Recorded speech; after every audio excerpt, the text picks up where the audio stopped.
Who's the wisest person you know? Let me suggest that one of the characteristics of this person is they ask really great, profound, penetrating questions. I've collected questions for about 20 years, but until recently I couldn't tell people why it was so important. I just didn't have the language, I didn't have the concept to tell them. But here's why it's so important. If you ask profound questions, you get profound answers. If you ask shallow questions, you get shallow answers. And if you ask no questions, you get no answers at all. Without good questions, it leaves you in a position of making unwise decisions because you haven't thought things through for yourself. You're just parroting other people's thinking. The single word focus that I would give you on asking is the word maturity. A mature person asks great questions. Maturity is putting process between opportunity and decision. Let me say that again. Maturity is putting process between opportunity and decision. An example would be this. The immature person gets an opportunity to buy a car. The person says, "Hey, how do you like my new Jaguar?"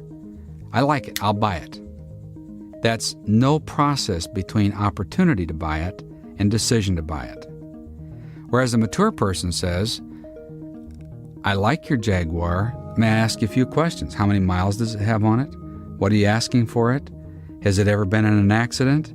And asks a few questions that put process between an opportunity to buy something and a decision to buy it. Maturity is putting process between opportunity and decision.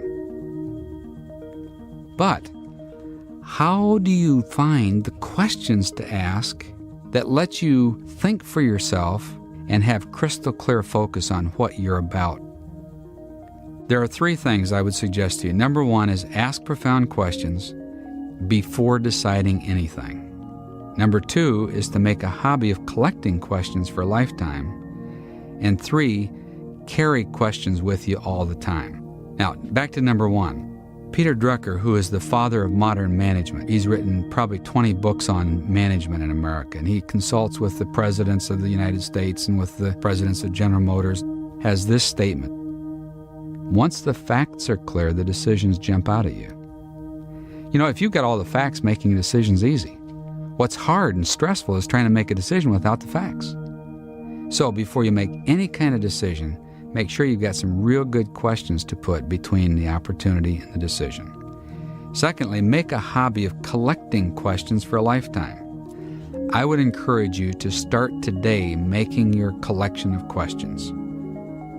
Ask your best friends, ask the leaders you know in your life, what are your all-time favorite questions? What questions do you ask before making a major decision? What questions would you ask before you risk money? What questions would you ask at this point in my career? What questions would you ask before you decide to sell something or buy something or adopt a child or build a house?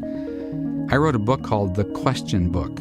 It takes 110 areas of life that Americans face every year, like buying a house, selling a car. We had experts in each of those fields give you the 20 questions to ask before you make a major decision in that field. It put process between opportunity and decision.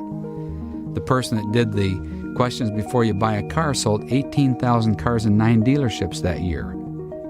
Lou Webb in Southern California. He basically said, if I were telling my children what questions to ask before you buy a car, here are the questions I would ask. That's the kind of thing you want to collect from people. And then thirdly, carry a copy of the questions that you collect. In other words, somewhere in your briefcase, in your purse, in your computer, keep a list of the questions that you put between opportunity and decision. An example of a question I've added to my own lifelong list was a question that came as a result of a board meeting I was at Focus on the Family with Dr. James Dobson. We were having a discussion. It was involving several $1 million in a direction we should head on a new building project. And we had been discussing it and debating it and wrestling with it for probably 2 hours. And at that time, Bill Hybels, who is the senior pastor at Willow Creek Church, a church of 20,000 or so in Barrington, Illinois, asked a question that was an absolute fog cutter. He asks one simple question: what would be the ideal solution long term? The minute he asked that, everyone in the room knew what the answer was. We were trying to deal with it on a short-term basis. He asked one profound question. The discussion lasted about 30 seconds more, and it was done. It was done. One question cut the fog out of the entire discussion. When you find questions like that, grab them, collect them, keep them with you, and ask them at just precisely the right time, and people will say, wow, what a profound question that was. What an amazing leader this person is. Where do you get questions like that? You don't have to make them all up. Just collect them. If you ask profound questions, you get profound answers. If you ask shallow questions, you get shallow answers. And if you ask no questions, you get no answers at all.